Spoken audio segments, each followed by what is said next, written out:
Hello everyone, welcome to Chimneys Bookshelf. I'm going to talk you through my Agatha Christie books that I've been reading recently.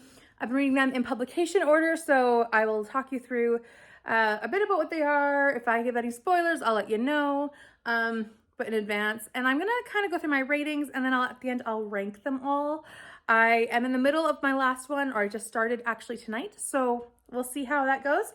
But let's get started with the first one, which is The Mysterious Affair at Styles. Now, The Mysterious Affair at Styles follows Hastings as he reunites with Poirot, an old friend. And Poirot is a refugee, and he's in this small village where at Styles, the mother is murdered of this family. However, she has, I think, 2 sons living in the home and her husband, who is much younger than her, and they are all suspects. And Poirot is investigating this.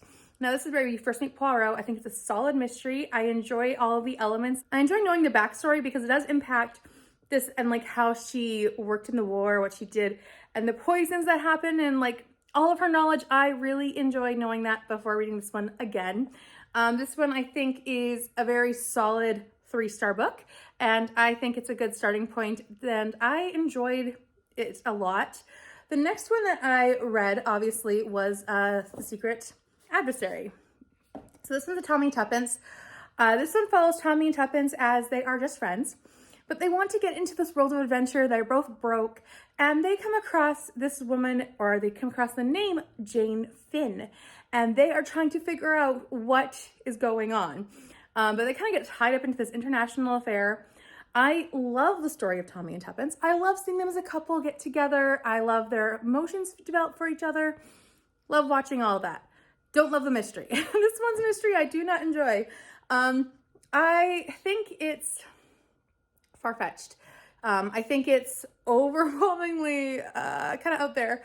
And I just, yeah. And the mystery, I think, was just kind of obvious in some areas. And I remember when I read this the first time, I also felt the same way. And that will be a thing with a lot of the books because I am reading these all for the second time, if not more than second time. So yeah, this one, far-fetched. In terms of spoilers, I don't think I want to share anything here. It's just I saw through it all pretty quickly. And I didn't remember much of the ending, honestly. It was refreshing to me. I remembered it. It was refreshing in my mind, but I didn't love it.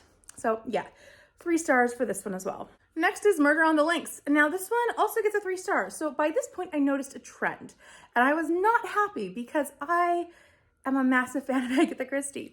I have read all of her work now, and I have given many works 5 stars.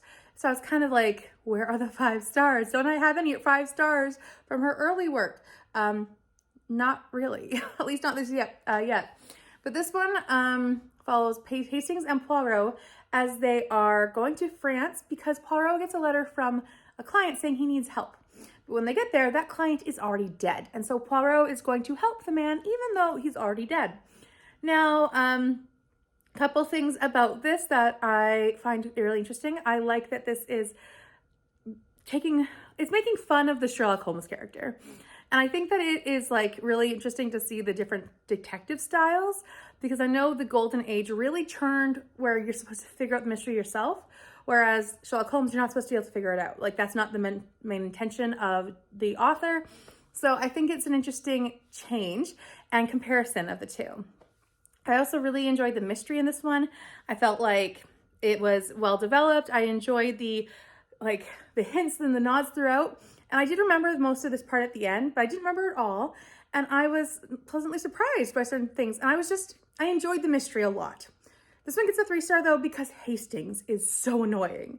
I just don't like Hastings in this one. He was fine in book 1.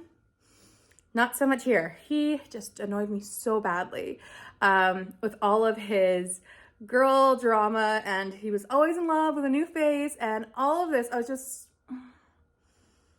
was so over it. I was so done, and it really impacted my whole feelings towards the book because it is a lot of the book. Talks about him and his feelings and how he is massively infatuated with people who he doesn't know. He doesn't know these girls. But yeah, anyways, at least I should say this one girl. But I was not a big fan of Hastings in this, so 3 stars as well. Next is my first 4-star, The Man in the Brown Suit. This one gets 4 stars. Actually, I think if I remember right, I upped the Mysterious Affair Styles to 4 stars. So that one is a 4 star. I'm very sorry. I forgot because it was a 3-star originally, but on the reread, I enjoyed it more. Back to this one. 4 stars because it is a very fun, fast-paced mystery. It's a spy espionage one again, but this one I knew the whole twist at the end of it. So I was very excited to kind of keep going and seeing how the pieces come together. But at certain points I was also like, okay, I know what happens next, so can we just like move it along a little? So it wasn't as gripping, but that's okay because it was my second time reading it, so I knew the ending. There's certain characters in here that I just enjoyed. I enjoyed the whole writing style of it, how it's done in journal format between 2 people, but not to each other, just combined. Fantastic. And I think also with this one, it's interesting because I don't know if this would be considered a spoiler. Let's call it a mild spoiler. If you don't want me to spoil you anymore, I will be putting this book down when the spoilers are done, but I think it will be interesting to see what you think of this. So this is the first book in the Colonel Race series, and if you were reading this when it came out, you wouldn't know Colonel Race has a series, so Colonel Race is a good guy. And this book kind of portrays Colonel Race in a suspicious light. He is not exactly known as the most honorable man on this ship that Anne Bradford is on. Bradford? I think she's name is Bradford. Bedingfeld. I always look this up. But yes, he is interesting because as a future reader, I know that he's a good guy. Current reader at the time this was published probably wouldn't have seen that. I realized that I did not tell you what the plot was. So I'm going to pull this back up and tell you the plot. So this one follows Anne, who is recently orphaned. She has very little money left in the world. And as she is in London, she sees a man die in, like, at the subway, basically. And he's just like, he collapses. And this other man comes in who has a brown suit on. And he is rifling through the pockets and he runs. But he drops a paper and she catches it. And basically, this is following that man and this mystery that follows him around. And Anne, as she has managed to entangle herself in all of these mysteries.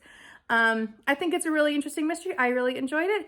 And it is a fun, kind of independent, kind of not novel where you just get to have more of an adventure story as opposed to like hardcore mystery. It's a mystery, but it's more adventure with mystery, if you know what I mean. Here's one that I finished just tonight, which is The Secret Chimneys, also 3 stars. This one's hard because I love certain elements and I really hate others. So let's get into this. This one follows Superintendent Battle, or more specifically, Anthony Cade, as he is coming to London to deliver this manuscript. And he also has the letters of someone who's being blackmailed. These letters get stolen from him, so then he gets randomly introduced, well, not randomly, but via these letters introduced to a lady named Virginia Ralph? I read the audiobook, so I don't remember exactly how you pronounce it. Anyways, Virginia. Now, Virginia is a widow. She is like with it. She has all the social prowess. She is political if she wants to. She's got it all. And basically, she's just being blackmailed even though she never wrote these letters. And Anthony Cade and her are now involved in an international affair with these letters, with this manuscript, and they go to Chimneys where they are now trying to figure this all out when there is suddenly a couple bodies along the way. This is also Superintendent Battle book. So, like I said, Superintendent Battle is in it, but he kind of is one of those characters Agatha Christie kind of shows in the background, or he kind of is the person who visits and he's not the narrator. So I enjoy Superintendent Battle. Great one. I'm going to tell a little spoiler though for this one, just so you know. Spoiler time, with my hands down, that we're going to call it no spoilers. I hate books that have people faking headaches. I live with that decision, like I live with that disability. I live with that physical ailment my entire life.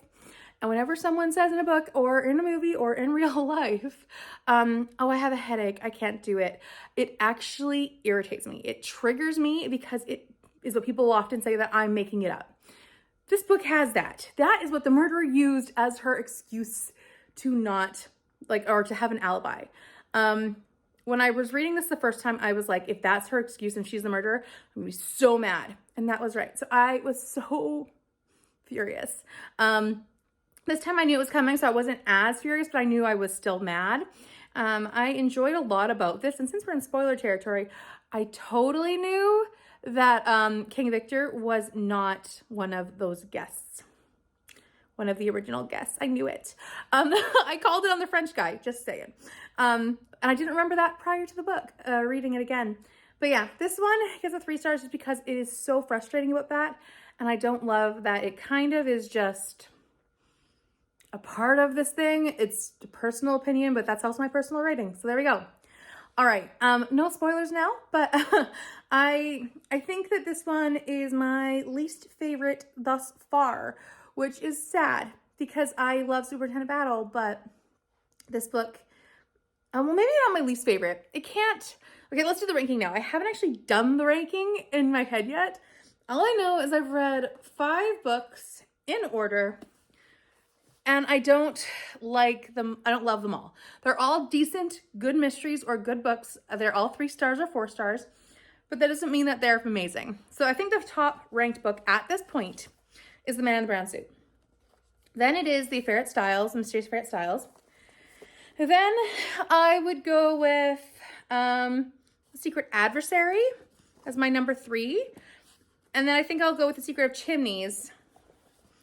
And then the Murder on the Links. So that's my ranking currently. I don't know if I'm going to switch these around, but as of right now, this is how I'm feeling.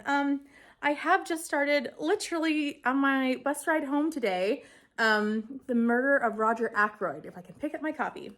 So I am currently listening to this. I am like 10 minutes in. Yeah, this one, I remember I gave this one 5 stars before, so it has a lot to live up to. And it'd be really nice to get a 5-star out of Christie. Because I'm telling you what, I'm kind of burning out. It's interesting because I am an author, or not an author, I'm a reader who burns out on book type. So if I'm only reading nonfiction, I'm going to burn out on nonfiction. If I only read mysteries, I'm going to burn out on mysteries. And literally, for the last 2 months, 3 months, I have been, like when I'm catching the bus, I'm listening to an Agatha Christie. So every day I'm listening to Agatha Christie. And it's not a bad thing because I've really been enjoying it. But then these books are kind of like, okay, are we getting along with this? Yes, it's another international espionage thing. And I'm wondering if I'm reading them too close together.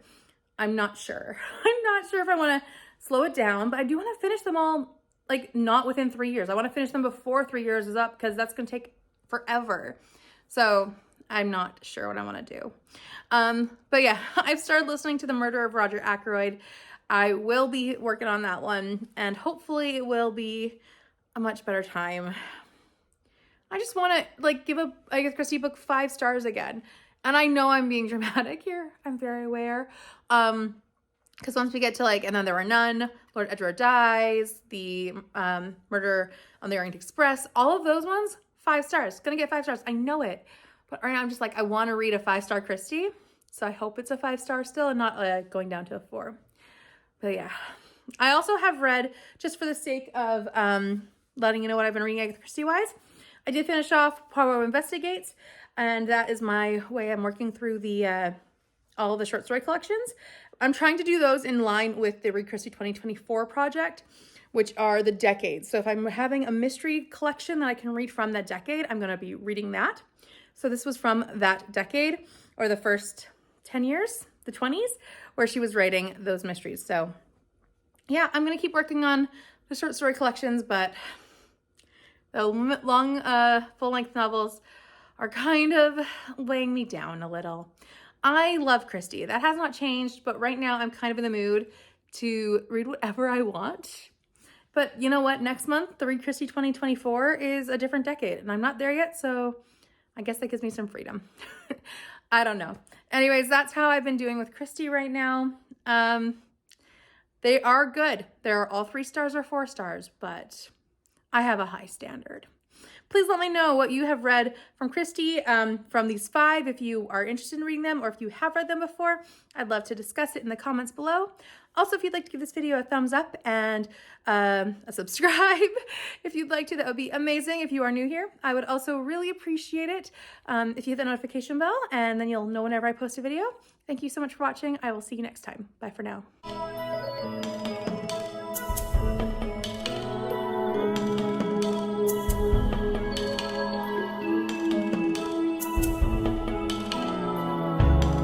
In a house that I don't know,